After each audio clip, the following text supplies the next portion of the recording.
running on an hour of sleep. And got my baby. She looks scared as fuck, but she always looks like that. Even if it's 15 minutes in the car. This is helping. Music. I go from music to a YouTube video. Anything to help me stay awake. But the view is pretty phenomenal. Okay. It's awesome. Nothing. We are in the middle of nowhere right now. And Corey's right behind me. How are you, Ella? You good? No. You're good. Well, anyway, we're gonna try to stop and get Starbucks. I'm not that hungry. My stomach kind of hurt last night. But Corey's hungry, so we'll try to stop at a Starbucks right when we get the chance to. But anyway, that's what's going on. Bye. Alright, now we are still in Nevada, and we're like still in the middle of nowhere, but we stopped to get gas. I'm gonna try to get her to go pee. I have to pee, but we have about a little less than 8 hours still, so I will continue on this vlog.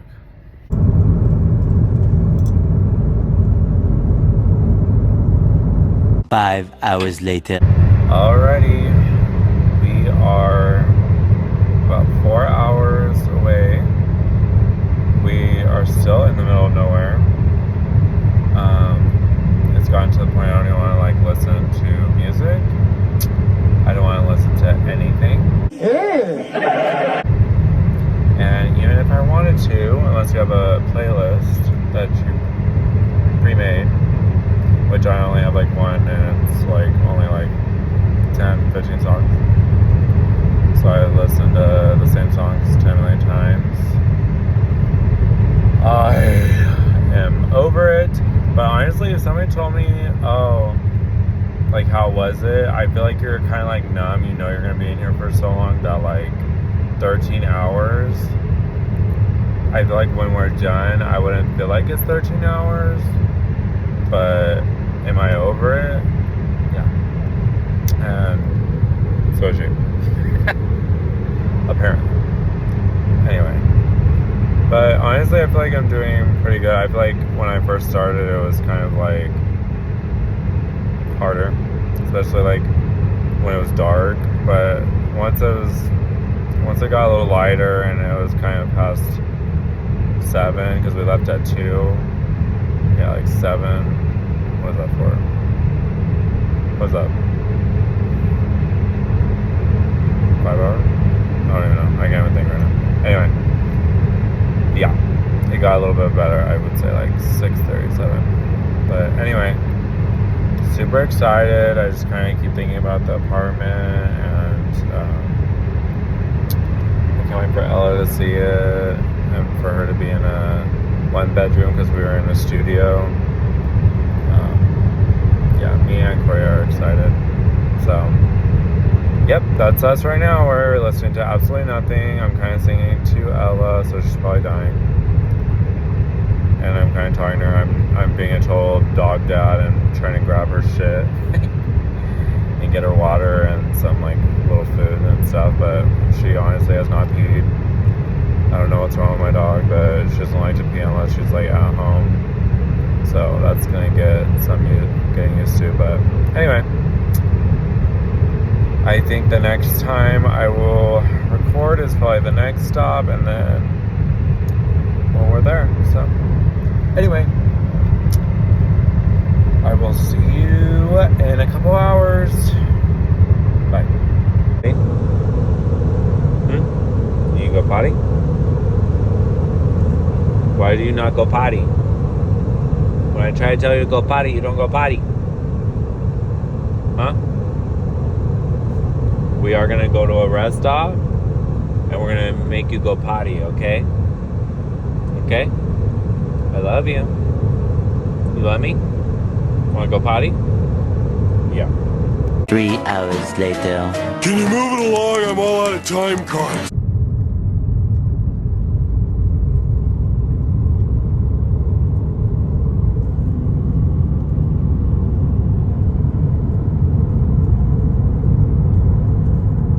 Morning of getting our apartment. Are you ready, baby? Are you ready? I did not film any of us like getting there or getting my sisters or yesterday. We've been here for like a day and a half. I was so tired yesterday. Oh my god, it was crazy. But we basically got here at like 5:30 or whatever on Friday, and then we stayed up. I honestly don't know how I had the energy, but I drank like a bottle of wine with my sister, did her hair, and then Corey was already knocked out, and then I didn't go to bed till like 1, and then we woke up and got breakfast, and then I was still tired, came back, knocked the fuck out, and then now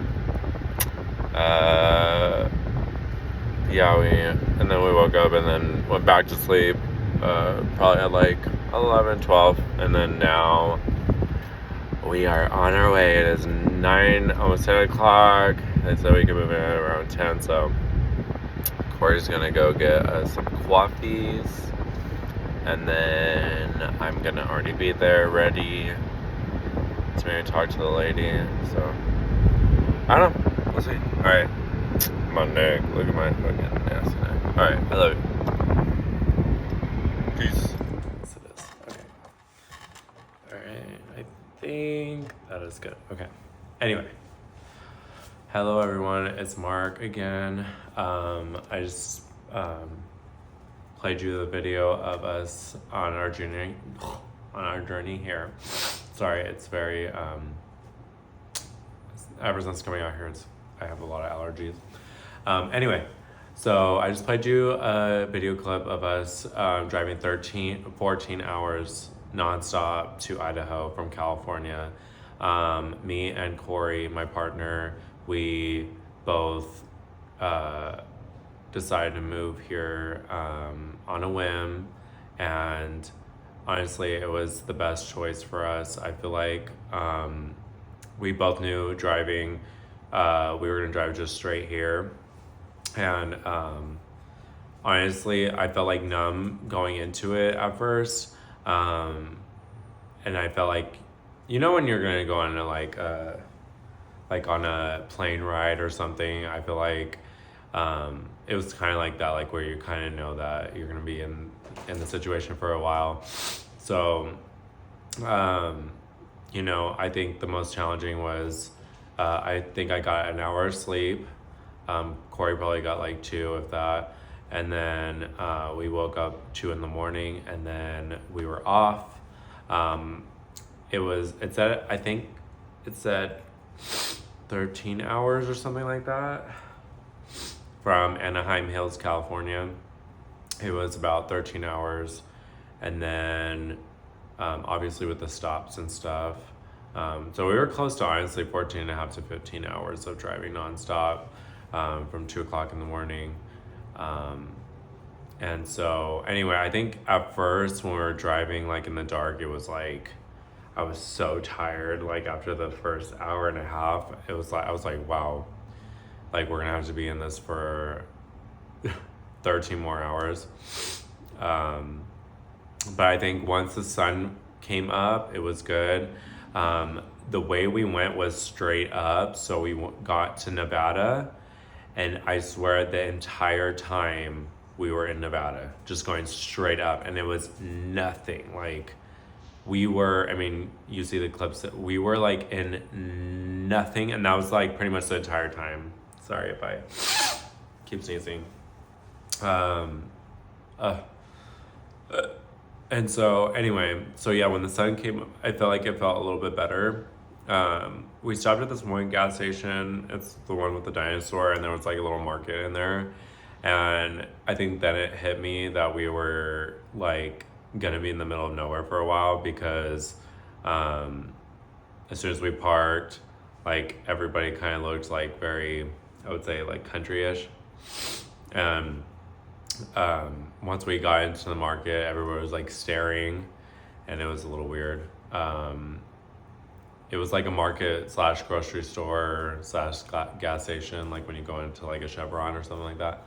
And then, yeah, I think that's when it hit me that we're not in California nor like Vegas. Cause I feel like when you go into like California, Palm Springs, Vegas, it kind of just all feels like the same. Like if you live in SoCal, I feel like you've obviously have gone to Vegas and stuff like that. So it kind of felt like that. I feel like the first bit, and then after like when we got to that point, I was like, okay, like we're definitely like in the middle of nowhere. But anyway, so we stopped a good amount of times. Like at this point, we were like numb. At first, we didn't have the walkie-talkies. Corey got walkie-talkies for us, and he couldn't find it. And then once I think before that gas station, we were in the middle of nowhere, and he pulled me over, and he found them. And so we used those because there was, I'm not kidding you, probably 70% of the time we were in dead zone, so there was no service. So I probably had one playlist or two playlists that I listened to the majority of the time, but besides that, honestly, I was tired of everything, so I listened to nothing. And you almost like feel so numb that like you don't care to listen to nothing, and you just feel nothing. And I feel like that was the entire ride. And anyway, as soon as we got to Idaho, it was probably 3. To see the number drop from 14, because I swear 14 hours or 13 hours technically, 13 hours to 12 hour or to 10 hours it just felt like eternity. And then I swear, like looking at the time, it just would not go down. But when we got to Idaho, it was 2 hours. We were in Twin Falls or something like that. Twin Falls, right when you get out of Nevada, I got to Twin Falls, and it was like, oh my God, 2 hours. And then at that point, you're just over it. So then you start feeling like my back never even hurts, but like my lower back fucking hurt. My legs hurt from pushing on the gas pedal for so long. Ella was with me the entire time. She actually was really amazing. It was like we were like in sync on like knowing we were going to be in the car for so long. But what was crazy about with Ella, she was not going to the bathroom. So we would stop. I would probably fill up, honestly, every single time we got to, it was probably an hour or two each time we would get to another gas station, because it was legit in the middle of nowhere. And then you get to the gas station in the middle of nowhere, get to the gas station. I made sure to fill up just in case, because I didn't want to be that type of person where I'm stranded. And so we always try to take her to go to the bathroom, and she never went. And so I think the last time she went was the night prior. So we tried to take her before we left. She didn't go. And then each time she was not going. And we're like, oh my God. And so there was one point, I think, when we went to that market, when I was like, oh, we're like in the middle of nowhere, there was like houses right there. So we were stopped for probably like 20, 30 minutes. We went and got like little snacky stuff, and then we walked her, and she still was not going. She kind of grew up with the like potty pad grass, so like she was used to that, and so I knew she was like not gonna want to go potty like that much, because we would walk her like back at home when she got a little bit older, but she still didn't really want to go. She would hold it and wait to go to the bathroom. Even when we would take her to Corey's aunt and uncle's house, like she still wouldn't go to the bathroom. She's like that type of dog. She just wants to go to what she's used to. But yeah, so it was, anyway, when we got to Twin Falls, it was like insane. Like we were like ready. So anyway, by the time we got to my sister's, we were done. I felt so drunk. Like as soon as I got out of the car, I felt like I still was seeing the road. It felt like when you're drunk. And so I told her, I was like, please give me a bottle of wine. So I felt like, honestly, as I was drinking the wine, I felt like still the same, like as I got out of the car. And then my dumbass, as soon as we parked, I went to go get her food because she didn't really eat the past day and a half because she's weird. I went to go grab her food, her kibble, and it spilt all over my car. Like as soon as we got like half of it, and it was like this big bag, like this big, it spilled all in my car. And at this point, I was like, honestly, I'm just over it, whatever.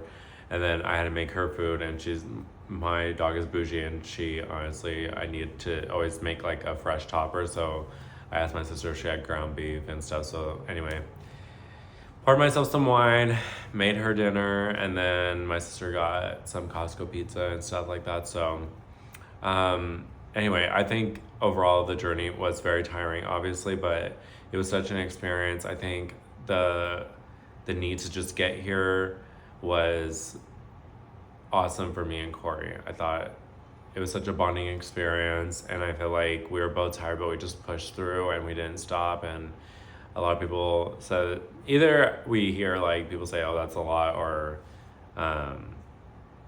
that's a good amount of time. But I think honestly driving 14-15 hours straight was pretty brutal, but it was so worth it. As soon as we got here, that feeling of freedom, almost refreshing feeling, it was so awesome. And I felt so close to Corey at that point because we both did it, and it's such a new journey for us. And honestly, anybody else that thinks of wanting something new, I'm 29, or I'm gonna be 29 in a few weeks, but